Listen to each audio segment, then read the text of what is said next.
Argentina has been acknowledged worldwide for its recent championing of human rights policy and imprisoning many who have committed crimes against humanity. But in the lead up to the presidential elections, candidates have sharply differed their views on that subject. With over 500 criminals against humanity now behind bars in ordinary jail cells and almost 120 men and women that have recuperated their identities after they were stolen by the military from their biological families when they were infants, the ruling Front for Victory government have honoured human rights policy like no other before it. Human rights activists say that they are the only political option that will continue investigating the horrors of the dictatorship. The Front for Victory has demonstrated through its actions that it is totally in accordance with this national project, which includes memory, one of the pillars of our struggle, memory, truth and justice.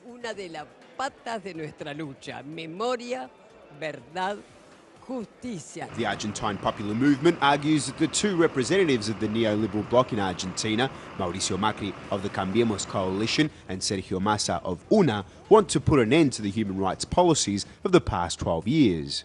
For Macri, all the work done over the past 12 years is a scam. Our lives, our history, the years in which our identity was stolen, all the violence we were forced to go through are all a scam. He reduced it to that. Saying that the human rights struggle is a scam gives him the platform to confront us and say that this is a thing of the past.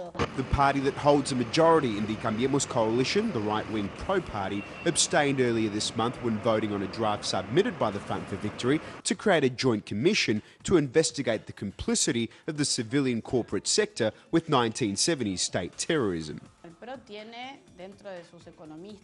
The Pro Party has in its team of economic advisors a man called Carlos Melconian.